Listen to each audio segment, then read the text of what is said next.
Right. Sile tingunya. Pamsori kanga. Wakanga uri muswe. Ataulisa yakanyore. Kwende soro nyaya. Kanyara leo. Nyaya ndakabata mukomana chigogodzera mukadzi wangu. Asi uri muswe china ndibvunza kuti ukenda kumasowe ndati saka vakanibvunza ukenda kumasowe ndakabva ndaenda kumba dzike dziri kuma 7 zvaku kapu takarima. Nasvika kumuna ndogadzirira ndagadzirira ndotora magemenzi angu teda unouya kunamatira pachidumbu. Ndofunga taimirira mota yaitida kuti itakure. Saka uyu manje ndikuti bvunzo wakaita ndakabva ndati ali kumasowa ndiziza kwenda. Ndakabva ndadzokera kumba. Mai gara mashuru. Ndakabva ndadzokera kumba paya ndakabva svika ndakagara pasango pandikagara. Ndofunga uyu akabva iye ngatoripo.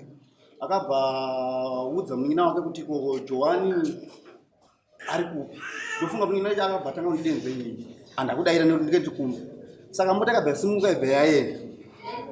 Obva amufonera futi kunewe Joana ariko kweri. Vana ngavabuda. Vana vanana. Ngavabude panze muno mutoda runyararo. Musawe nevana mumatare. Muno hatidi vana vadiki. Akabva fonera kuti Joana ariko ere. Zvakanzi arige ndimufonere. Obva atanga kundifonera nini. Nepenge ndiri ndakagara pamba ndakabva ndati arige ndiende kunodaira foni. Ndakabva ndasvika ndaona ari munyina wake. Ndakabva ndakuisiya akadaro. Kudai bafona akafona kanenge 4. Saka ndini panyina ndakagara nenzira yakaya nemukomana uyu. Ndakabva ndati arige ndisuduruke. Ndakabva ndasuduruka ndinoenda kugara ndakubva munzira zvishomanani. Saka mukomana ndakabva ndaona pasina nguwa akabva asvika. Obva atopinda. Saka pa next pedu pane waenda kugeza. Saka anga netocha akabva amira. Saka amira kudaro ndo pakapa tochepa akabva pina mubathroom aku kugeza. Uye akabva atanga kugugudza dho. Saka ndakabva inini pangwedza ndaumuziva ndakabva ndati arige ndiende. Saka pane ndakufamba ndakabva ndikaenda napa anondiona. Ndobva ndaenda nepamupatisa pasina kuti ndinoenda kuseri kwekitchen. Apa akagugudza ndo akabva aenda kuseri kwemba. Saka inini ndabva ndaenda ndamira pamusoro pekitchen ndabva ndati munhu aenda afamba sei. Saka ndobva ndikati arige ndiende kubedroom ndasvika pamusoro pebedroom. Ndabva ndati arige ndigare padombo pane dombo riri pakona pemba yangu. Ndabva ndirege ndigare padombo ipapo. Saka uyu ndida kuti ndigare ndipo ndikamona ari mumadziro kuseri kwemba akatozembera imba. Saka ndipo ndikabva ndamulaita ndakati neJohn uri kuitei panapa. Apa ndachakwanisa kundipindura kusvika nditi iwe handizotana newe. Ndakabva ndatienda kupa kwenyu obva aenda. Asi akatanga kuti hanzi usatauritse matitaurirana. Ndakabva ndasimuka ipapo ndobva ndaenda kwatezvo vangu ndobva ndizvaitika. Ndonaenda kwakumba kwaSabu. Sabu kubva taita tichaitaura. Saka yakazotaura regei maminitsi aripo chingari. Sabu kwa? Dongeni. Mapombi taura itizo. Nyaya yatakaitaura iyi musi waregei pamudate 15 mwedzi wechi10 24. Ndo asori musi wa27 mwedzi wechi10 24. Kuopesa pangeri ku? Kana tichinge taisa nyaya tinenge takumira muridzi ndiye anoita zvemasamoni. Saka isi takamutiwo nyaya yakudai another step iri pamusoro. Saka pakutsvaga kwake mari nokudai ndo zvakanonotsa kuti nyaya ikasike kusvika. Alright. Aitonga bad this. Saka maminitsi edu anoti Joana Mashongera anoti akaona John Masomera achinokadhopa mapake nenguva dza10 kumanheru. Nyaya yakudare kwedu John Masomera harambi kuti shuwa akanokera mukadzi 4 times. Saka papera tikazoenda takaiti no imhosva kunonoka kana kusvika pamusha wemunhu. Tichiti unotsvaga munhu angakuti ukuchidzira mahovhoni. Munhu waitoziva kuti aenda kuchechi. Munhu aenda kumasowi waida kuchidzira hovhoni. Atichakamisa. Aitaipisa zvidhina saka aida munhu aise kubatsira matanda. Aripa yarikechunzo. Tipire itizwe.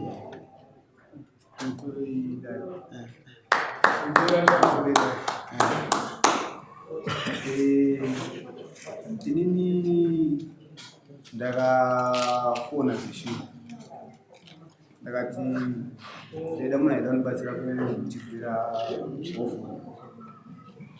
Ndakatanga kufuna mufana kuti upi wazoenda kuchidyera panzvimbo mudaini. Ndatoda kaiti aende kanzi haana. Ndati Joani kanzi Joani haana. Ndati hawa uzoyu ndiye munhu aripachiziva. Wakare ndikwadebvunza kurevhunza kachema ndenge ndakaita nezvidini. asipo kumwana kunombanira mukadzi wachona kuti titi kuda kuti tibatsire kudira huni muhovho azviiti ikandeni pamunext door wangu padhuza sezvo ndazoti aperi seshua inini ndakaenda kumba kwacho ndakanoka handinai munhu akandidaira vaya kuri matema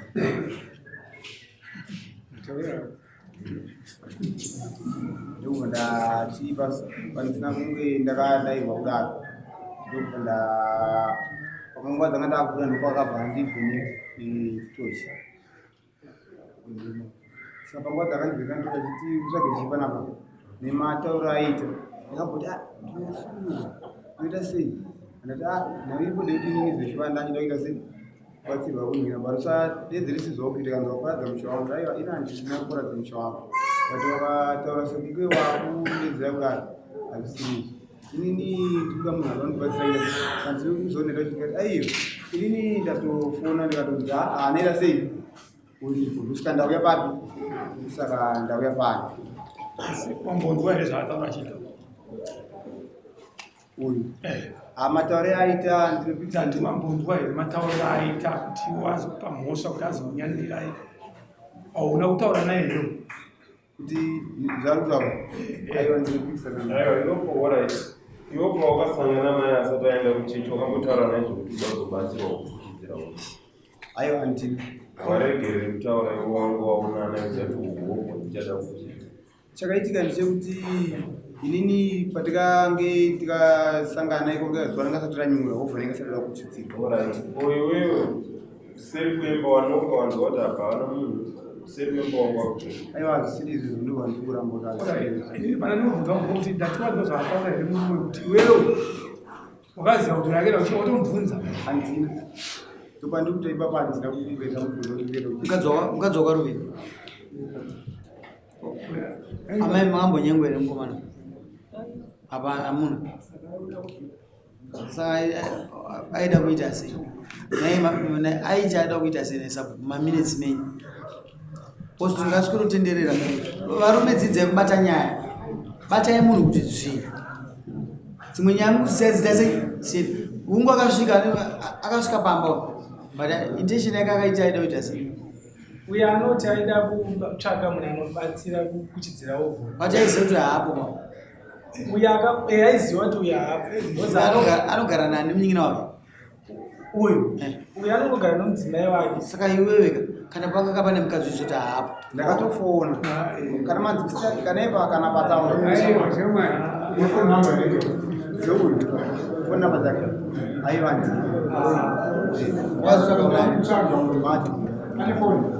foni ungana kana uda kumutsvaga kune shamwari dzako here aiwa nzwisisai aisinzwisisa tuzwisisa mubvunza tikateera iwo hatibati nyaya ndozisu tiri kuti iwewe iwe unomiziva kuti ane foni uri kumutsvaga pane foni yemumwe munhu asi iwe foni uchazoziva kuti uyo anechi ane foni aiwa foni namba dzake mentary zvirikuiti foni namba dzake nembwa nadzo but anochinja malaini aida kuti azvipenzi chokwadi zvandu kana iye ega ndogona nge kana pa dzimwe dzandinazo ndikamuti idzi ndedzako here ndedzako here ndedzako here anogona kutonditi ndambokufunza kuti pawakagogozaira nguva watishii inini kwaiva kumanguwai kwaya kumapasi maybe kuma10 popo waimutsvaga pafoni ndiko komausiku maneri ikoko kana wagogodza izwi rako wakarishandisa here kuti unzwike kuti ndibaba wanhu vari kugogodza we pane umwe gogodza kaubva wangonyarara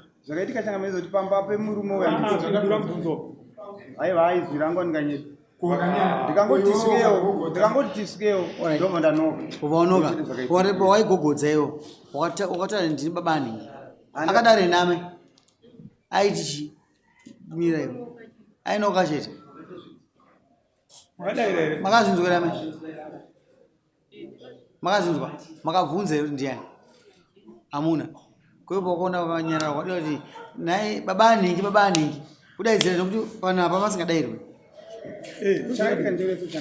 chakaitika ndikuchiziva chokuti wakwanoka kasi mubvunzo yangu ndainoda kuti upindure ndizvo zvazveni but ndida kuti ndinyatsotaura kuti munogona kundinzwisisa handinzwisisi ndozvakauya kunoka alright yoshamati ndasvika pamba kwako iwewe ndaunoka ndauti pane zvandikudaini pamba pako iwewe handiti handinei nomukadzi wako handinei nani ndikanobasodzo kuti kokokokokogogwe pana hapana vanhu here pano andisvira munhu audabatsirwa handini ningi hazviitwe here izvozvo aisabo amuinokera nehere munhu achinoka usiku kungonoka achibva takuti ndini ningi rudo zvakazvakazvati pamusire chakapera inokumba kwangu ukatonoka zvisingadaire ndounatobuda nedemo usingataure kuti ndiwani wozi unototanga wati rugare tisvikewo pano inoziva kuti ndiani uchitotaura zita rako usikiwo ndoziva kuti ataubatsirwa ndiani zvino uyo akainoka ingonoka chete yaziva kuti murume aenda kuchechi aiwa handina kuzviziva Akataura mesere nauyu mumasikati. ndio pandoti aiwa ndambotaura naye zvekuti anzuri kuenda kuchechi wewe kana waironga uvhoni yako mubvunzo umwe chete kubvunza uyu makangambataura mese waironga uvhoni yako waiti uchashanda nani ndainge ndine mumwe wandaifange ndishanda naye wapwisana nemunhu wako chimumiraka iwo waimudarika twakubvunza mubvunzo wapwisana nemumwe wako waishanda naye uye haamumuurongwa wako handizvo ende wambomufonera wazoti aenda kuchechi aiwa handina kuzoti aenda kuchechi wandakafonera inini ndichibvunza kuti wandaida kuti andibatsire inini ndiye akanditi indaenda kuchechi kana muti ko current kanzi akaenda hana zuva ndati ako Joan kanzi haana kuuya uyo anonzani uyo anonzi Joan ndozvakapa ndizoita simba rekuenda kumba wakati usikoubvunza kuti Joan ndini baba anhingi Kana kubvunza kwechivanze kuti what? ndikatoti ako kuti tisvike over Waenda pabhedhi ndomumba paanogara ajonga ndokupedzisira nekoseka amai avo vasunza uko vakanzwa noko yemurumo uyo ndobva ari mumafuta achienda kuchechi abvadzoka ndoda kunyatsonzwisisa communication yacho yekuti murume uyo ane zvimwe here zvaaimbofunga mumashuro zvaanga ambonzwa kuti azonyumwa kuti regai ndimbodzokera kumba uko ava amaizve vanzwa noko havanombobvunzawo kuti ndiani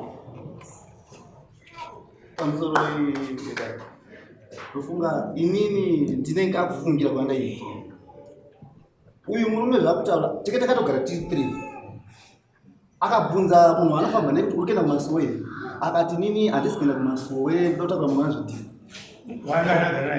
teke tiri 3 unogara kurefu wakadina uko hatonogara kutengoti iri next door yangu but ari pane fungishani wewe waizoenda kufona pamwe ndozokangara ndovada obva andibvunze kuti Joan uri kuenda kumasowe here ndakati ndiri kumasowe ndikati ndike ndofunga zuva rake ngatonyura kakuti ndakarima ndakaenda kumba ino ndasvika ndageza ndatochinjira ndokufuta nemagemenzi yangu pandikati tichimirira mota uye ingaripo tichimirira mota ikuti iwe temi dzakasvika mota inini ndakabva ndatoti kumasowe ndizaite handiza kuenda saka pana umwe wakaenda netsoka umwe wakaenda nemota ini ndakabva ndanzvengera ndadzokera kumba uyo akakuona kuti wanzvengera ndakutoona ndadzokera kumba kuye ndopa akabva munin'ina wake ndopa akatanga kundidza odha achidenza nemuridzi andakadai mota bvaisuka yabva yaenda uye akabva kufona munin'ina wake kubvunza kuti ko Joan ariko here ko munin'ina wake bva ati ndege ndimufonere munin'ina akabva tangafona inini kuti andizibvunze ndiriku andakudai akafona 4 mamisi 4 pasina nguva ndokurekana uye achisvika pano avagukudza dhoo inini peke ndiri ndakabva ndatatidzakina nepanondiona rege ndiende ndonaenda ndichipoterera ndichienda nekwanekena napo ndonasvika inini ndakabva ndasvika pamusoro pekicheni ndobva ndati aregere nobhedroom ndasvika ndakapfesa nedhoo ndakati anerege ndigare padombapo ndakuona kuti munhu apinda here umukana kuti hameno pari ndida kuti ndigare pasi ndakamana ndikuseri kwemba ine uyo mubvunzo ndakabva ndamuti uri kuitei akoti zvakaoma kuti ndikuudza zvakaoma kuti ndikuudzai zvakaoma asi ndakazomubvunza kuti wadaiti wagogodza uchida ini aiwa saka gati udzi kuti hovhoni yachiri pamba pako here hovhoni yanga yakaoma ndeipi naiwe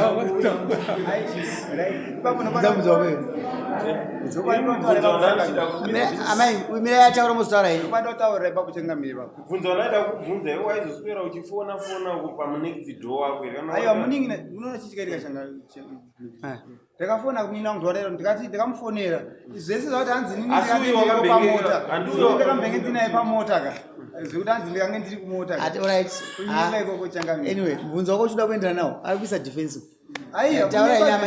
anomuvhenekera umoto.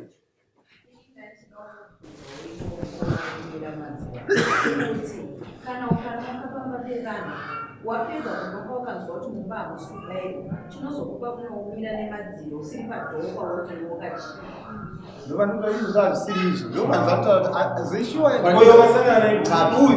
ndinganida after uyu paakapedza kunaka uyu ndokwangwa dzakatilaita netochi saka pakandilaita netochi kuti paka ndopatanga mashuri anditi iye udoparadza musha wako ndopanatanga indandakutya kuti adaiswa munhu ako ndikati aiyo iyo handisi udoparadza musha wako. Tazvinzwa ndida kumbodzokera kuna amai.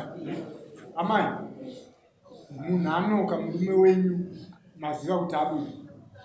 Handiti murume wenyu anga asimo munhu. Pakanoka munhu sei musina kudai. Handidaire nokuti kunawana mitombo yaunonoka dhoo. Ati? Pane wanhu vanombonoka dhoo. Vanani?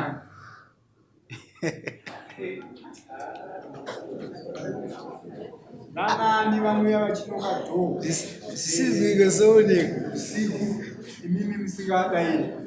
Handizivi kuti ndanani. Makambo Taurai. ndakufamba nemi.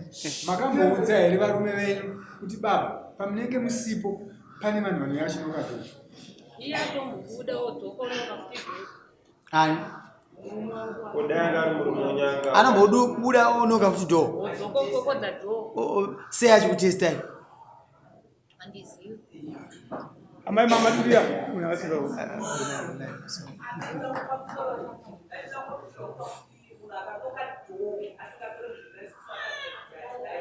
Amdairi. Alright, maita hii.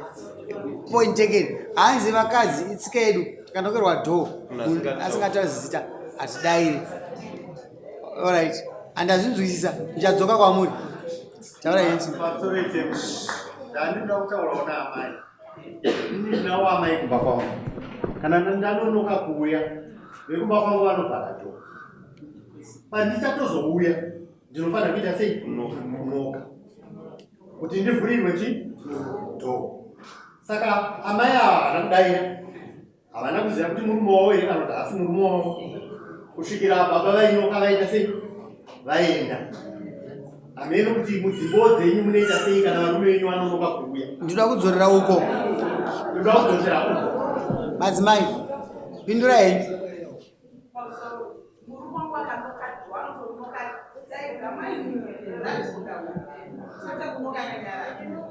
Alright, akupedzesa.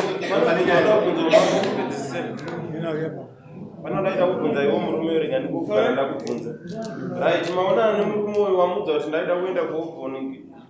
Wakazoenda naye kuovhoni kwacho akazoenda kubatsira. Aiwa akaramba akati inini handaita nehovhoni ndikati handiona kurizwa kutaura akakuti handei tori pahovhoni zveshuwa haana kundiudza kuti handei apa munhu aingatosiwa kukinza hovhoni munhu akabuda wacho akatosiya mukoma wake chaimudzudzi akati yakumba hovhoni ingatobva unopfunidziwa tikuwesta time panapa kana mabatisisa chezvo pane nyaya yakataurwa vanhu havari uyari nyarara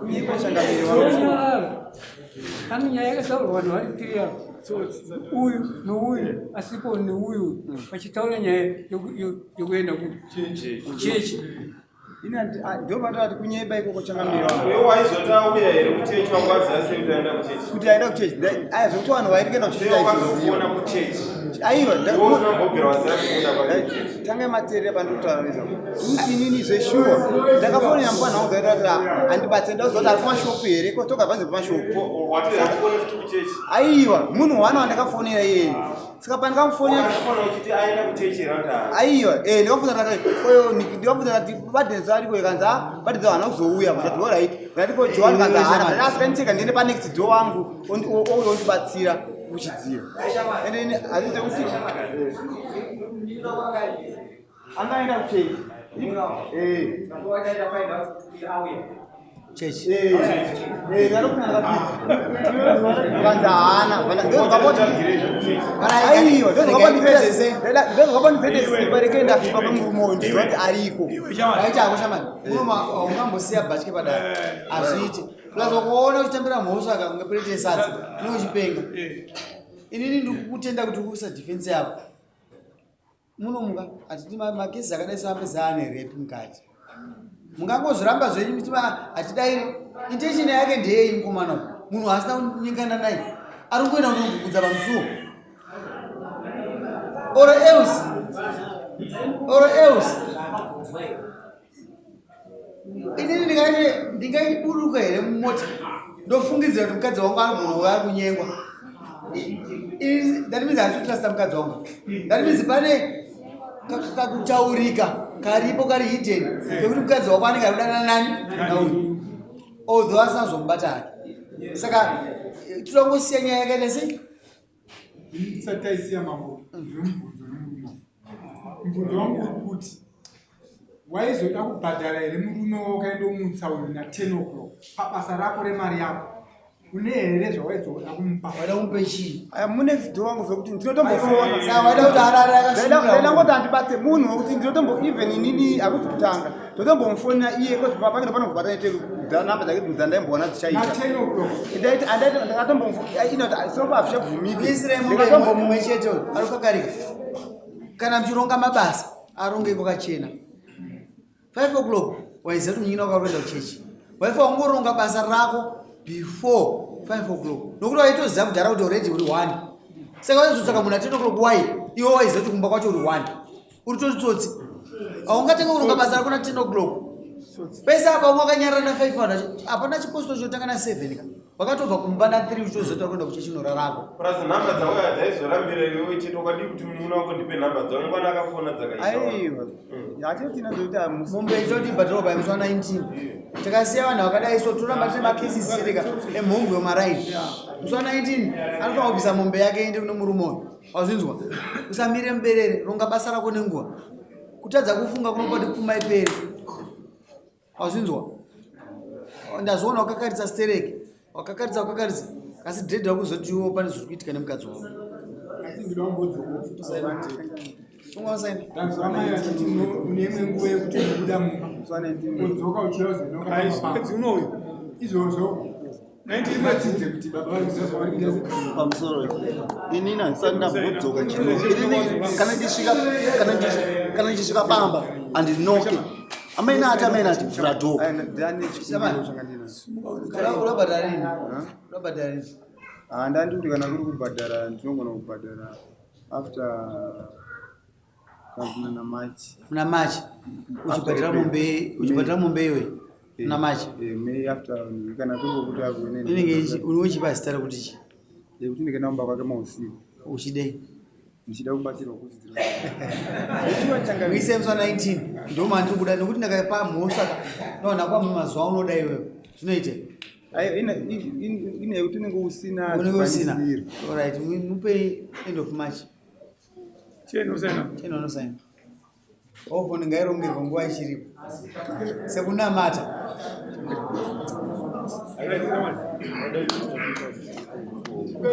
Mama.